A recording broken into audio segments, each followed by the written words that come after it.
1980, the small mountain town of Ambato is celebrating the Festival of Fruits and Flowers. But this year, the joy of Carnival is muted.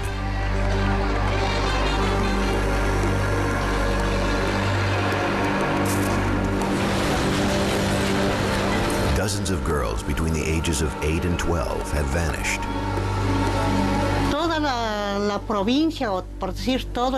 The whole province, even the whole country, saw that there were so many little girls disappearing, and nobody really knew what was happening. Their parents were desperate for answers.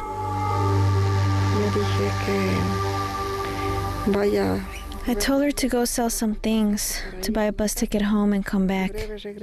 And she didn't come back. We thought maybe somebody had kidnapped her for a ransom, but that somebody took her to another country. We thought they had taken her because she was very pretty, very pretty. At first, local police did little. They assumed the girls were just runaways. Unfortunately, the police did not take the disappearances of the little girls seriously. The police issued a release saying that the disappearances of the girls was because they had failed their school year. The families did what they could to find their daughters. The last girl, Ivanova Garzon, her mother put ads in newspapers, put ads on street lamps that said she'd give a reward of 20,000 sucres if someone gave some news about the little girl, but nothing.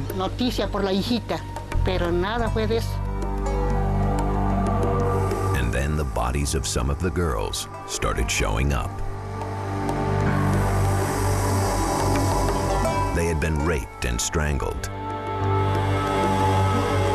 Then, more young girls disappeared. Now the families demanded answers. But the police had no leads and no suspects. We didn't have any evidence to begin to identify a suspect. We didn't have anyone who could provide some type of identification or give us a sketch. The citizens of Ecuador became wary. The killer could be anywhere.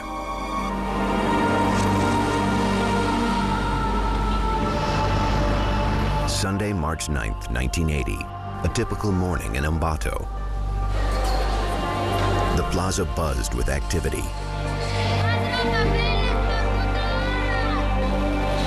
Fruit and vegetable vendors were setting up their stalls. Hot food stands were already cooking.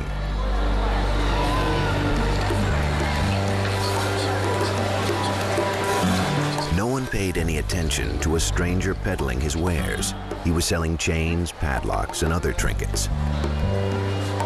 The man walked the plaza most of the day. Then he approached a vendor named Carlina Ramon. It was around 4 o'clock in the afternoon. This man asks me to sell him food. He began looking into my pots to see what I had, and then he kept looking at my daughter as if to try to get her attention. Carlina's daughter Alicia was 11 years old at the time.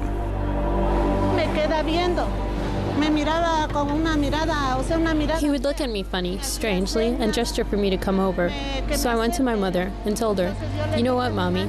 This man keeps looking at me ugly and keeps calling me to come to him." Carlina spotted the man leaving the plaza. She'd heard about the missing girls of Ecuador and immediately was suspicious. She recruited other vendors to help catch him.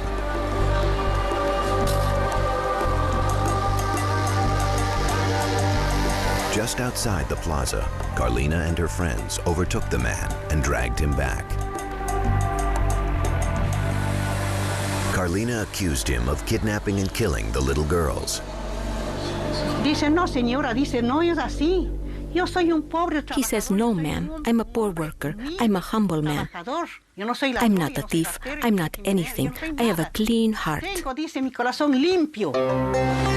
The townspeople weren't convinced. They held the man until police came to take him in for questioning.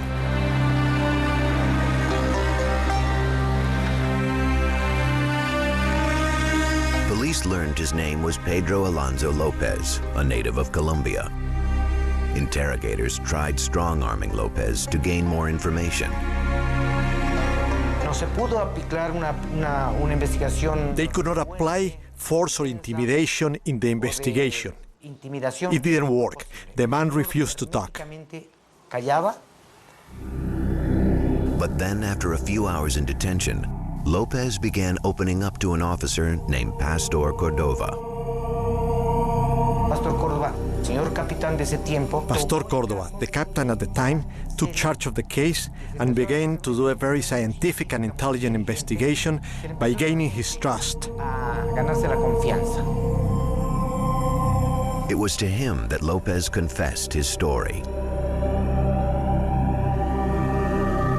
He said he'd spent the last 7 years traveling between Colombia, Ecuador, and Peru. And in those 3 countries, he claimed he had raped and murdered as many as 300 young girls. The captain was stunned. It seemed impossible that one man could have carried out so much violence. If Lopez was telling the truth, he'd rank among the most prolific serial killers in history.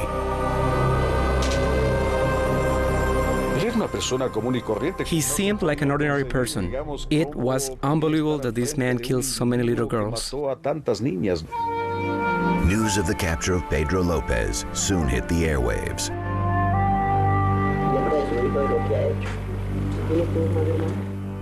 Lopez relished the attention. He wasn't shy about discussing his crimes or philosophizing about life and death on camera. No, pues cuando uno se muere, pues pierde uno por total, pierde uno lo que es los sentimientos, su visibilidad de los ojos para ver, y una muerte que uno ya no vuelve ni saber quién es uno, ¿no? Todo queda así en una oscuridad nula. Lopez, it seemed, hoped to gain a twisted kind of immortality. Esto queda en la historia, ¿sí o no? ¿Sí me van a pasar el pareón? Yo estoy muy joven para morir. Lopez seemed proud of raping and murdering so many young girls. He said the grave sites were scattered all over the country and offered to lead police to each one. He would take the girls to the desolate areas, fulfill his sexual appetite, and then he would strangle them and leave them covered in newspapers or branches. His confession set off a heartbreaking 6-week search for the bodies of his victims. Something that struck me about Pedro Alonso was how cold he acted when he was identifying the grave sites. It was as if what he'd done was normal. Lopez would lead police across 11 Ecuadorian provinces, a journey that would reveal the truth behind this seemingly insignificant man.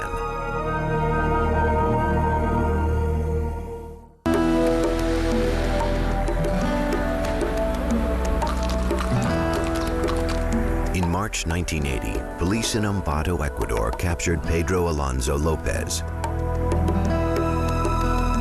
While in custody, Lopez claimed to have raped and killed more than 300 girls from Colombia, Ecuador, and Peru. As proof, he agreed to show police the grave sites of his victims. Nobody realized it was the criminal who was leading police to the graves. They dressed him up as a policeman and nobody recognized him.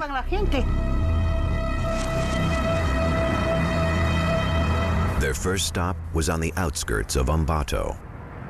Él declaró, o sea, él había dicho a la policía que... He told police he had caught a girl who sold newspapers and that he killed her and that she was buried under the Ficoa Bridge.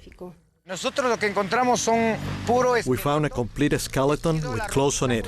Of course, the body was decomposed. And when we look at it, we found the bones were corroded. I remember, a leg and a hand. It was the corpse of Hortensia Garces Losada. Lopez had killed her 10 months before.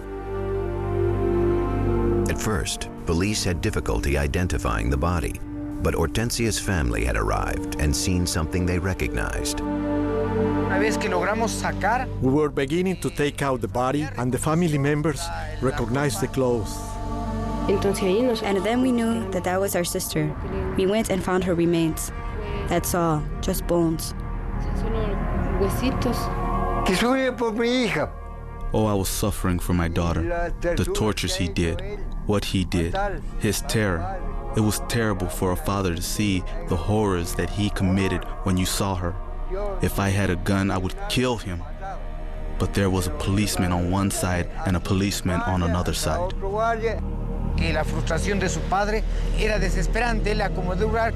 The father wanted to kill this criminal. He shouted, "Justice, justice." And the people began to throw rocks at us. Then police intervened.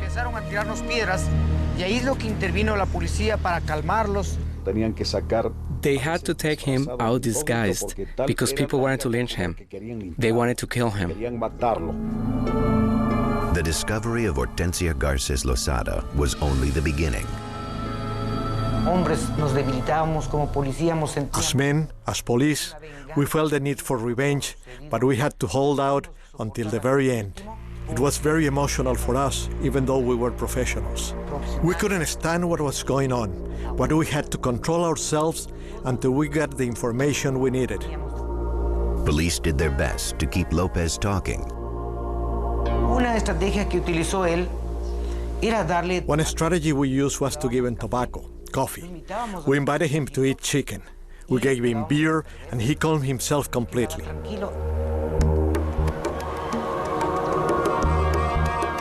Over the next 6 weeks, Lopez led investigators to gravesite after gravesite. It was a horrific tour that Lopez seemed eager to take. He remembered everything, places, dates and times, and descriptions of the girls. Just an incredible memory. Él se recordaba los sitios en donde había. He remembered where he had buried the bodies of the little girls. No solamente aquí en Ambato. Not only in Ambato, but in the surrounding different sectors of Tungurahua.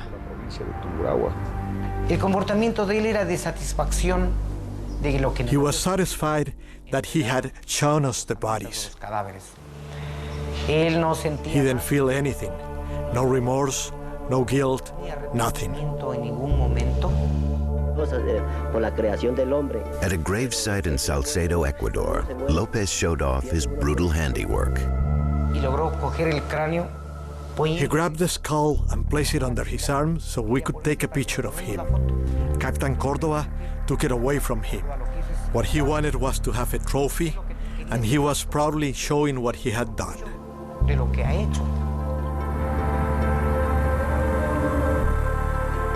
In all, police would unearth the remains of 57 of Lopez's young victims.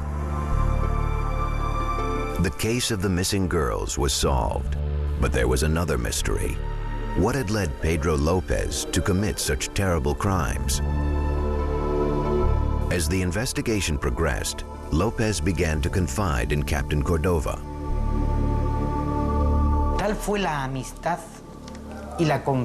It was because of this confidence, this friendship he had with Captain Cordova, which made him refer to the captain as Papa.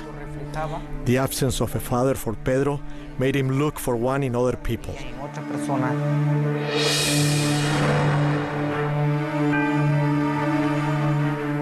Lopez never knew his own father, Medardo Reyes.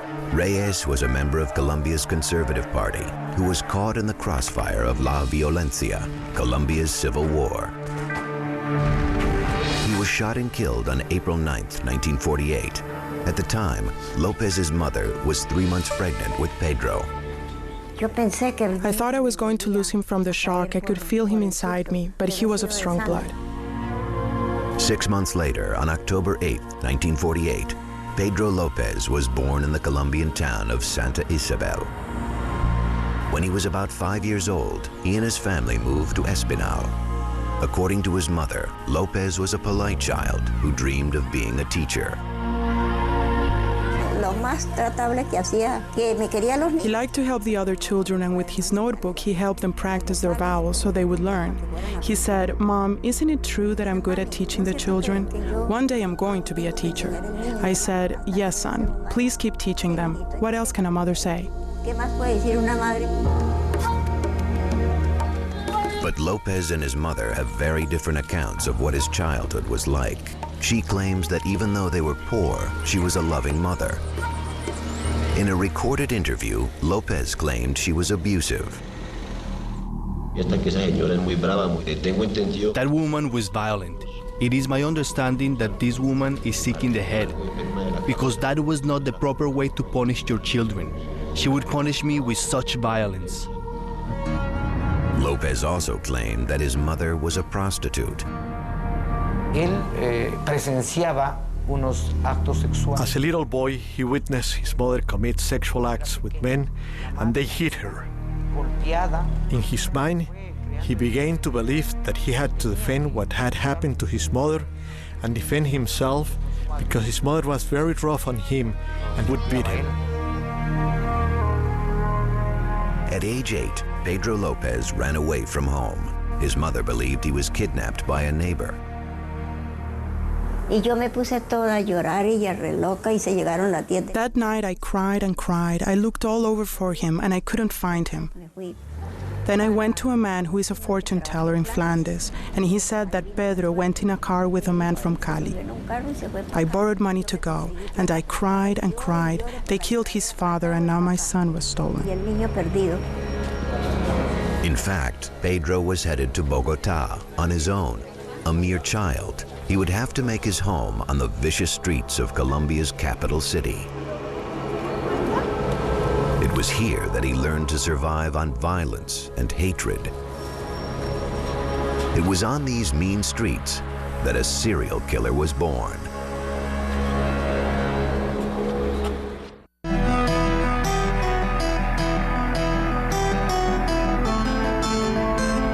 March 1980, serial killer Pedro Lopez led police to the burial sites of many of his young victims.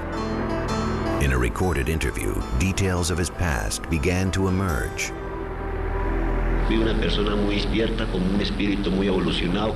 I was a very alert child, very spirited with an innocent mind.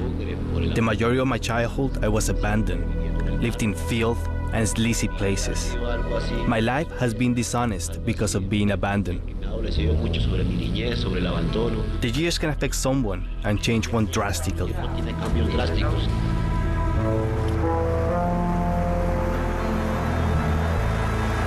In 1956, 8-year-old Pedro Lopez was a runaway, trying to survive on the streets of Bogota, Colombia. He was one of thousands of homeless children called gamines, who made up the lowest rung of city life.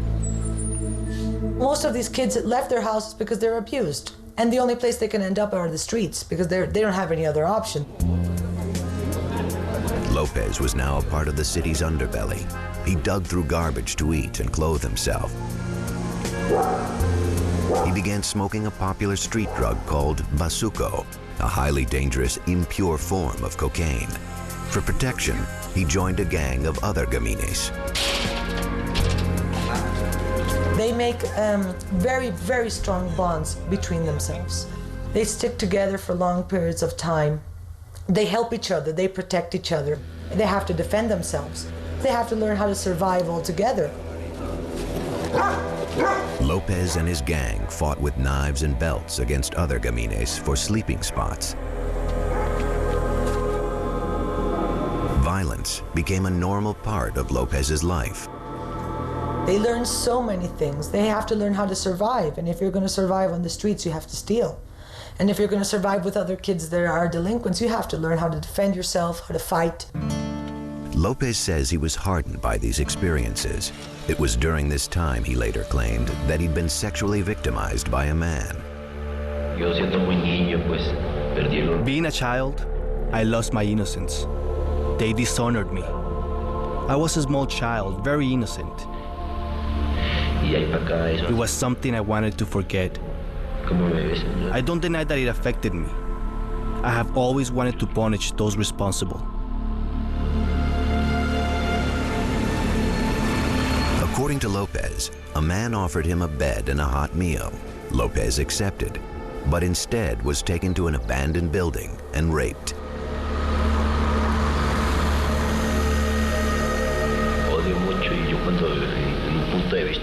I hated it. When I see a certain person, let's say a male adult, that does not respect a young boy, well, I see to it to fix that person. Lopez said he couldn't go to the police. Rarely did they do anything about the plight of a gamín. After the incident, he said he went outside only at night. Another time when Lopez was 10, he said he was approached by an elderly American couple living in Bogota. He said they offered him a home because the sight of him begging on the street broke their hearts. According to Lopez, the couple enrolled him in a school for orphans. For a couple of years, he led a stable life, but his good fortune did not last. When he was 12 years old, a male teacher sexually molested him at his school. Lopez stole money from the school's office and ran away from the couple who had taken him in. He returned to the only thing he knew, Bogota's violent streets. What did that gamín do? So that is what I declare, that I am 31 years old and I have led a backward life, disoriented, that I have been without support and help. But what mostly I needed was support. Lopez lived on the streets of Bogota for 13 years. In 1969, at age 21, he was arrested for stealing a car. After only 2 days behind bars, he was brutally raped by 2 older inmates. In retaliation, Lopez fashioned a crude knife out of a prison utensil and murdered his rapists.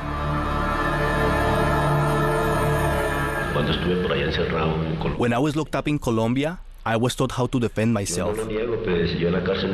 I don't deny that in Cárcel Modelo, I killed 2 in there, but the warden said, don't worry. Authorities deemed the murders self-defense. No extra prison time was added to Lopez's sentence. But these murders were the beginning of a new chapter in Lopez's violent life. He swore he would never be a victim again, and he vowed to seek his own brand of justice for all he'd endured. At age 23, Pedro Alonso Lopez was released from prison and went on the hunt.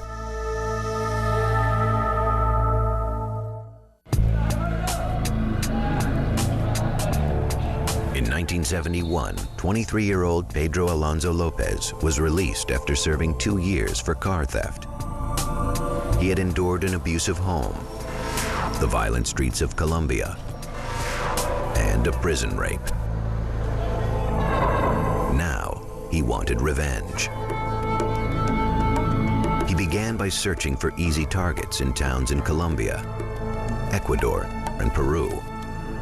Gente de raza indígena y humilde. They were poor, indigenous people, street vendors. These were the types of little girls that he chose. The poorest kids who have lesser education. He never chose white people. Gente de raza blanca. Lopez would pose as a salesman and approach girls between 8 and 12 years old. He would appeal to them and he would tell them, I'm lost, could you help me find the way to the bus? Could you help me find the way out of the town? Lopez relied on his charm to draw the girls away. He never physically kidnapped any of his victims. He would show himself like helpless, so the children would trust him a little bit more. After that, he would take them to a place where if the children would scream, they wouldn't be heard. First, he would sexually assault them. He slept all night with her and then raped her again in the morning and then killed her. He would spend a long time with them. Incredibly, he would later claim that he was helping his victims. He said he strangled them so they would go to heaven, so that they wouldn't suffer in this world. In this way, Lopez murdered dozens of girls, and yet his crimes received little attention, and he killed again and again. After a cooling off period, he would look for his next victim. And and do it over and over again to satisfy his urges and his fantasies. In April 1979, he made his way to Ambato, Ecuador, looking for more victims. He met 11-year-old Hortensia Garces Lozada while she was selling newspapers.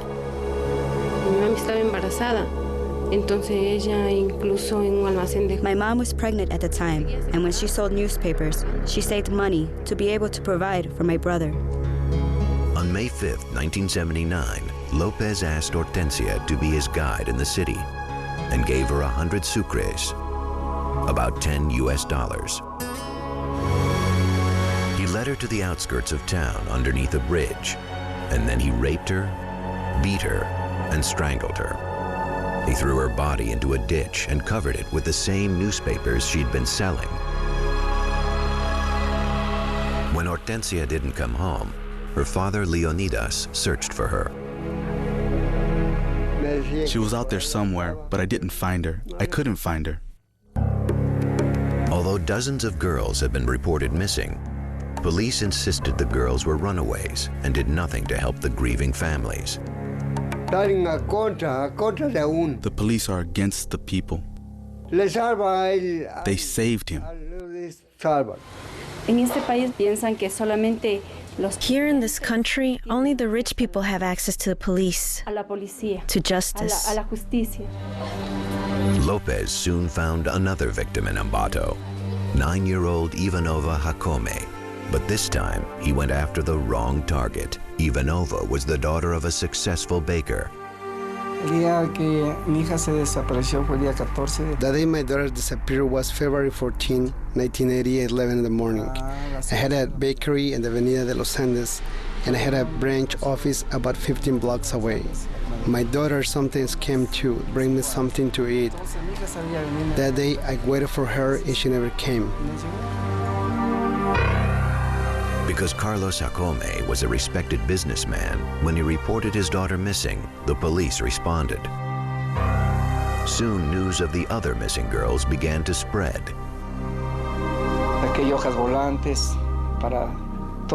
I took out flyers. I spread them all over Ecuador asking for information, but we didn't find out anything. 22 days later, on March 8th, the police recovered a little girl's body in a wooden shack on La Florida, a farm near town.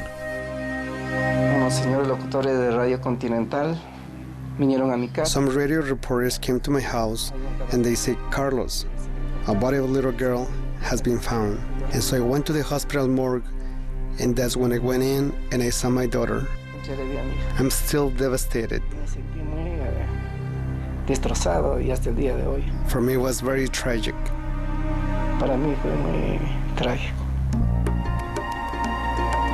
News coverage warned the citizens of Ambato of a killer in their midst. As a result, Lopez was captured by townspeople after he attempted to kidnap a girl from the Plaza Urbina. That same day, the Jacome family buried Ivanova. That is when we knew who the criminal was. As of that day, things were discovered, and he began to say that there were cadavers here, and there were cadavers there, and there were cadavers in the other provinces. Pedro Lopez's reign of terror was over. He willingly showed police 57 bodies, and based on his confessions, was charged with 110 counts of murder. He claimed to have committed 200 more.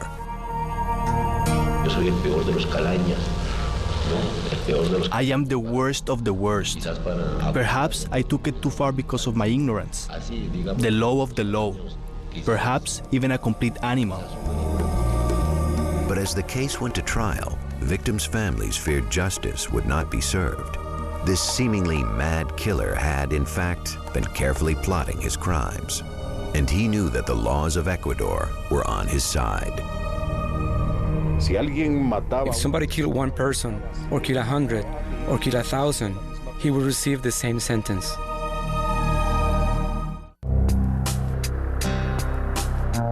On July 31st, 1981, 33-year-old Pedro Alonso Lopez pled guilty in an Ecuadorian court to the murders of 57 girls. He was now imprisoned in the town of Ambato.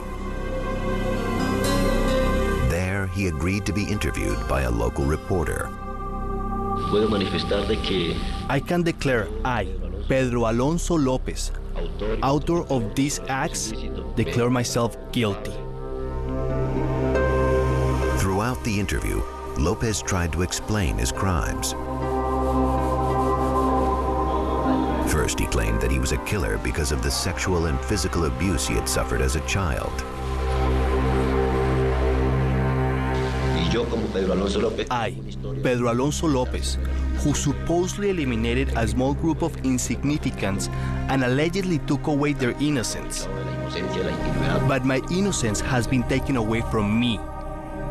I think that it did have something to do with the way he constructed in his head what sex or sexual relations are. If it's always forced on you, if it's always through violence, and if you receive it in your own life, why not repeat it with somebody else?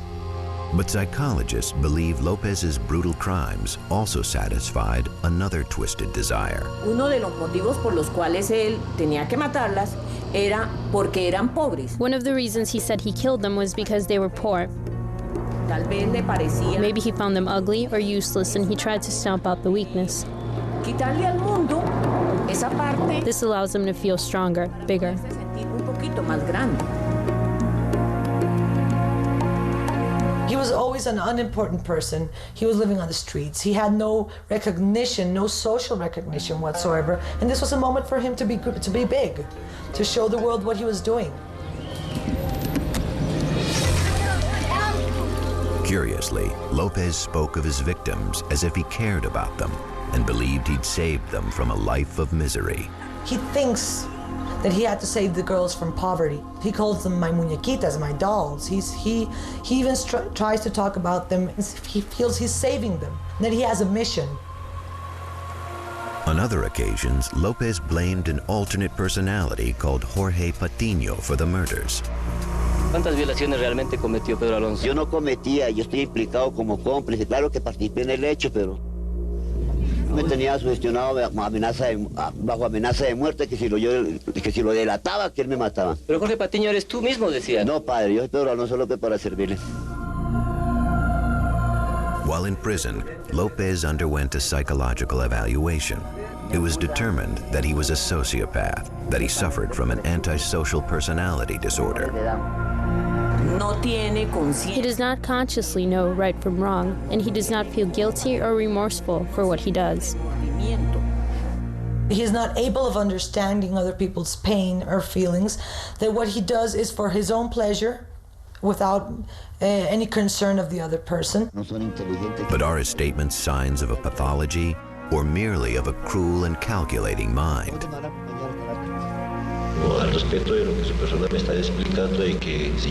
You asked me if I felt anything while asphyxiating certain persons. Well, no. It's strange, no? Someone who shoots another with a gun and the other person feels the pain of the bullet. Is the shooter going to feel the same agony or the same pain? Lopez was very good at using his words to manipulate others. People with personality disorders are very smart, and they use their language in a way to try to justify their actions very well. They're very skillful.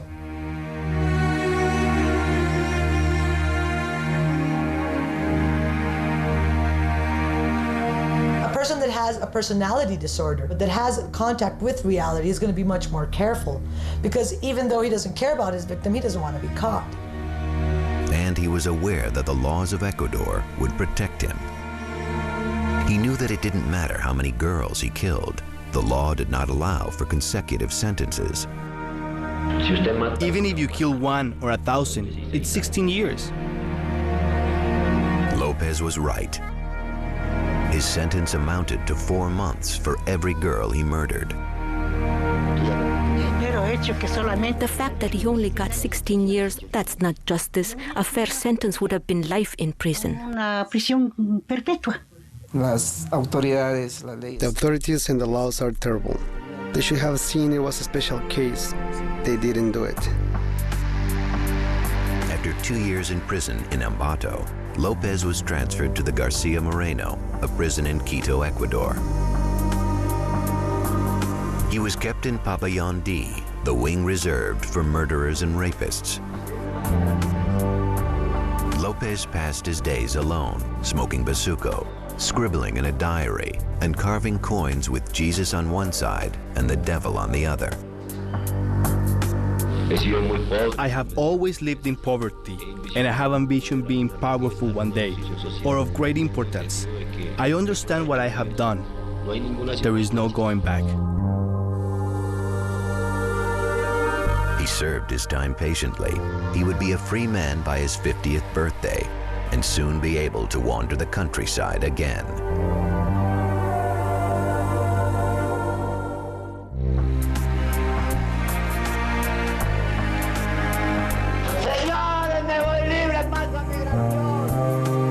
On August 31st, 1994, serial killer Pedro Alonso Lopez was released from the Garcia Moreno prison after serving 14 years of a 16-year sentence.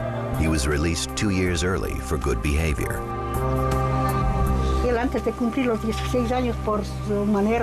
Because of his conduct, they pardoned him a few years and he got out. And he got out when he was still very young, 45 years old. The parents of the murdered girls were devastated by the length of Lopez's sentence, and many people thought someone should take the law into their own hands.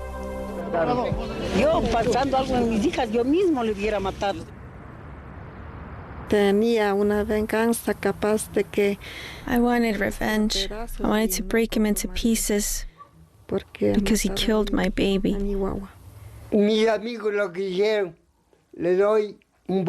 My friends gathered wood so I could try and burn him alive. Era tanta la furia de la There was so much rage. The people asked the president of the country for a reform of the laws. las leyes. But the victims' families would have no chance to seek vengeance because Lopez's stay in Ecuador was short-lived. He was detained just 1 hour after he was released. The superintendent of the province had ordered him back into custody so that he could be deported to Colombia. Usted es extranjero y si usted no tiene la documentación en regla, yo no puedo ponerle en libertad. The next day, on September 1st, Ecuadorian immigration officials handed Lopez over to Colombian authorities at the Rumicacha International Bridge at the border of the two countries. One of the most prolific serial killers in history was home. The high authorities, judges, never do justice for the poor person. They always do it against the poor people. Those of us who have a house, a family, we have to take care of ourselves and look out for ourselves. Yo derogaría a las leyes del Ecuador. I would ask those who make the laws, judges, lawmakers, to work for the humble people and the poor people. I would ask that they do justice and protect everyone so this kind of crimes never happen again. Authorities feared Lopez would continue killing people.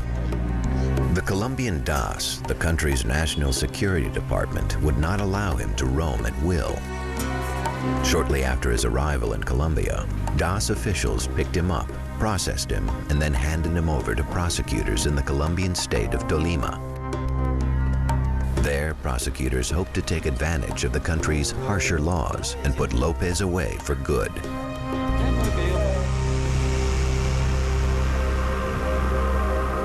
Lopez was charged with a 2-decades-old murder case. Back in December 1979, Lopez had traveled to Espinal. Within a month, 12-year-old Flor Sanchez disappeared. Her body had been found half buried in a rural area near the city. Her mother, Alba Sanchez, identified her daughter's remains later that day at the police station. I entered and they said, "Inspect the clothes. Maybe there's a little dress." Yes, it was my daughter. The murder seemed to match Lopez's pattern, and Colombian authorities had more than enough evidence for a conviction. God forgive me. They should take his life. How can you let a guy live that keeps killing like this? Why would they let him live? Yet again, Lopez dodged harsh punishment. In late 1995, he was declared insane and condemned to the psychiatric wing of the Cárcel Modelo in Bogotá. Just 3 years later, in February of 1998, a prison psychiatrist declared Lopez sane. It could either be that the psychiatrist really felt that he was recovered or that he faked it. I mean, he went on for 10, 12 years killing people without being caught. He was smart. He could have faked being better. He could have faked change. A mere $50 bail freed this serial killer. He was released with 2 conditions. He had to continue to receive psychiatric treatment and report once a month to a judge. Lopez decided to revisit his past. He traveled to Espinal from Bogotá to see his mother Benilda for the first time in 19 years. The day he came to visit me, he says to me, "Mother, kneel down in front of me so I can bless you." And I said, "The one who should kneel down is you. The son is the one who kneels before his mother." He got down on only one knee. But then Lopez showed his cruel streak.